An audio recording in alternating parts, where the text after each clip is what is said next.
तो अब हम जो टॉपिक सबसे पहले डिस्कस करने जा रहे हैं वो है प्राइमरी फंक्शंस के अंडर एक्सेप्टिंग डिपॉजिट।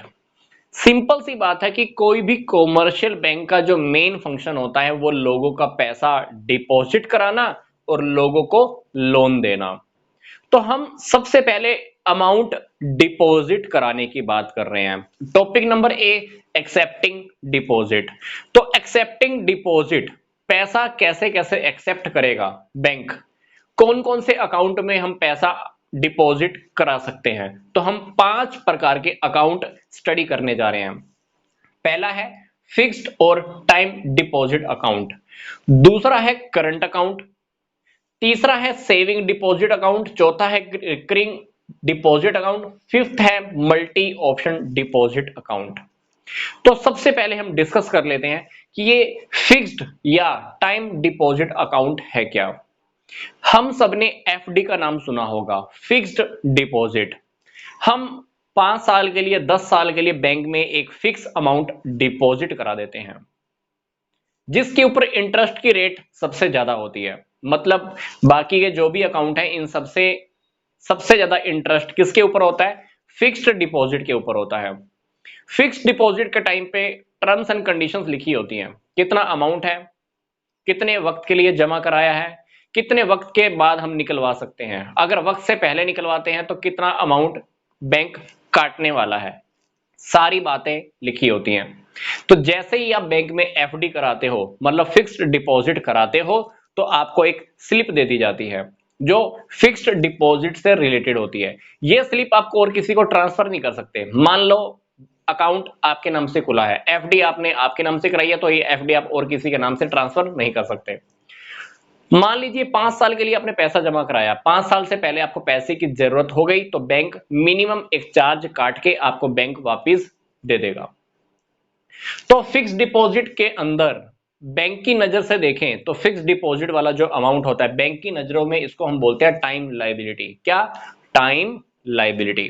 मैं आपको एक बात फिर से रिपीट कर रहा हूं, इस एफडी के ऊपर इंटरेस्ट की रेट सबसे ज्यादा होती है, पर कभी कभी इंटरेस्ट की रेट फ्लक्चुएट भी होती रहती है। इंटरेस्ट की रेट कभी ज्यादा हो गई कभी कम हो गई, तो वैसे ही इंटरेस्ट चेंज होता रहता है। फिर हम डिस्कस करते हैं करंट अकाउंट। करंट अकाउंट की फैसिलिटी दी जाती है व्यापारी लोगों को, मतलब बिजनेसमैन टाइप के लोगों को।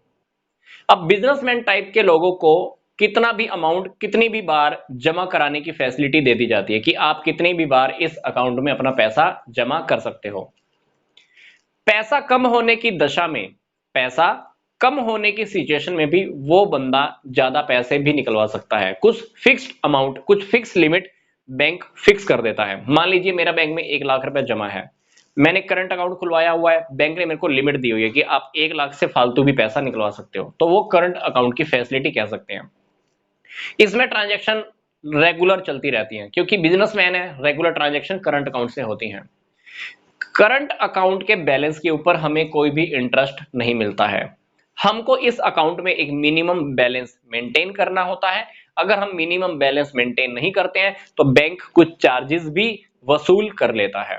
तो मैं आपको फिर से बता रहा हूं, करंट अकाउंट की फैसिलिटी उन लोगों को दी जाती है जो बिजनेसमैन टाइप के लोग होते हैं, प्लस उनकी रेपुटेशन भी अच्छी होती है। मतलब बैंक को पता होता है कि इनकी रेपुटेशन अच्छी है, ये बंदा अगर पैसा फालतू निकलवाएगा भी तो टाइम से डिपॉजिट करा देगा। तो ये है हमारा करंट अकाउंट। तो करंट अकाउंट बैंक की नजरों में एक डिमांड लायबिलिटी होती है, या इसको हम करंट अकाउंट को डिमांड लायबिलिटी भी कह सकते हैं। बैंक की नजरों में डिमांड लायबिलिटी है ये। फिर हमारा सेविंग डिपॉजिट अकाउंट, सबसे नॉर्मल अकाउंट। जैसे आप और मैं नॉर्मली पैसा बैंकों में जाके जमा करा देते हैं, मर्जी आई तो जमा करा दिया, जब मर्जी आएगी निकलवा लेंगे। सेविंग डिपॉजिट, छोटी मोटी बचतों को हम बैंक में जमा करा देते हैं। मेरे पास पैसा रखा है घर में ऐसे ही, तो मैंने जाके बैंक में जमा करा दिया, that is a saving account. Saving account के ऊपर हमेशा इंटरेस्ट की रेट इससे कम रहती है, ठीक है। तो सेविंग अकाउंट जनरली हम सब बैंक में खोलते ही हैं, और सेविंग अकाउंट के अंदर आपने देखा होगा कि इंटरेस्ट आजकल बैंक 3 महीने या 6 महीने के बाद, साल के बाद भी हमारे अकाउंट में डिपॉजिट करते रहते हैं। मिनिमम इंटरेस्ट होता है वो बैंक हमारे अकाउंट में डिपॉजिट कर देता है। तो सेविंग अकाउंट के नेम से आपको क्लियर हो रहा है, हमारी सेविंग को मोटिवेट करने के लिए कि हम छोटी मोटी सेविंग्स को बैंक में डिपॉजिट करा दें। फिर नेक्स्ट है हमारा रिकरिंग डिपॉजिट अकाउंट। ये एक टाइम लायबिलिटी होती है बैंक की नजरों में, जबकि सेविंग डिपॉजिट अकाउंट बैंक की नजरों में एक डिमांड लायबिलिटी है और ये हुआ टाइम लायबिलिटी। हमारी सेविंग्स करने की आदत डल जाए तो इस प्रकार के अकाउंट भी बैंक में खोले जाते हैं। एक फिक्स टाइम पीरियड तक हमको हर महीने कुछ अमाउंट डिपॉजिट कराना होता है। जर्नली तो सेविंग अकाउंट में हम अपनी मर्जी से कभी भी जाकर पैसा जमा कराते हैं, साल में एक बार कराया, 2 बार करवाया। अदरवाइज क्या होता है, हम अगर सेविंग्स करना चाहते हैं, सेविंग करने की आदत डालना चाहते हैं, तो हमको ये वाला अकाउंट ओपन कर लेना चाहिए। इसमें क्या होता है, हमको हर महीने कुछ फिक्स अमाउंट बैंक में डिपॉजिट कराना होता है। मान लो ये काम हम 5 साल तक करने वाले हैं, तो डेफिनेटली 5 साल तक हम हर महीने बैंक में अमाउंट डिपॉजिट कराएंगे। इस अकाउंट पे भी इंटरेस्ट की रेट ज्यादा होती है।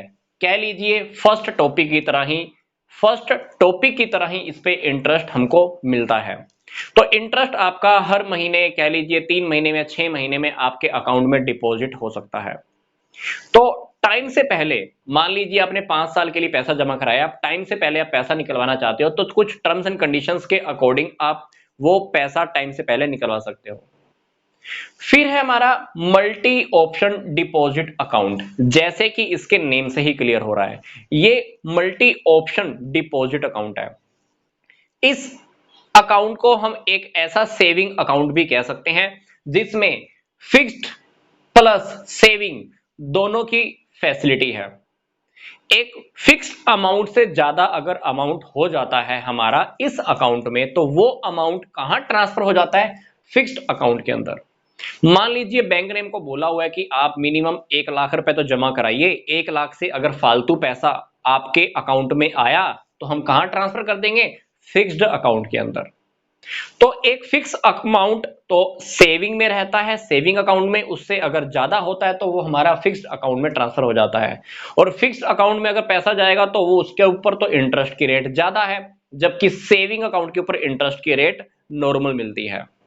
अब इस मल्टी ऑप्शन डिपॉजिट अकाउंट से बेनिफिट क्या होने वाला है, मान लीजिए आपके ऊपर कोई चेक लगा, हमने कोई चेक लगाया, मान लो चेक की पेमेंट होनी है। चेक की पेमेंट कहां से कटेगी, सेविंग अकाउंट में से। अब सेविंग अकाउंट में पैसा कम रखा हुआ है तो पैसा फिक्स्ड अकाउंट से यहां पर ट्रांसफर हो जाएगा और चेक की पेमेंट हो जाएगी। बाकी का पैसा फिक्स्ड डिपॉजिट अकाउंट में एज इट इज मेंटेन रहेगा, उसके ऊपर हायर रेट से इंटरेस्ट मिलता रहेगा, प्लस जब यहां पे पैसा आएगा तो वहां पर तो इंटरेस्ट मिलना ही है। तो इस मल्टी ऑप्शन डिपॉजिट अकाउंट से आपको डबल फैसिलिटी मिल जाती है। आपका चेक डिसओनर होने से बच जाता है, आपको प्रॉब्लम नहीं आती है। तो आप इस मल्टी ऑप्शन डिपॉजिट अकाउंट से सेविंग डिपॉजिट की भी फैसिलिटी ले लेते हो, अगर अमाउंट ज्यादा है तो हमें फिक्स्ड अमाउंट के ऊपर भी इंटरेस्ट की फैसिलिटी जो कि ज्यादा होती है वो भी मिल जाता है। इसी वीडियो के डिस्क्रिप्शन बॉक्स में कुछ लिंक्स दिए हुए हैं जिसको देखकर आप ये टॉपिक बहुत अच्छे से डिटेल में भी रेडी कर सकते हैं। तो यहां तक का वीडियो देखने के लिए आपका धन्यवाद।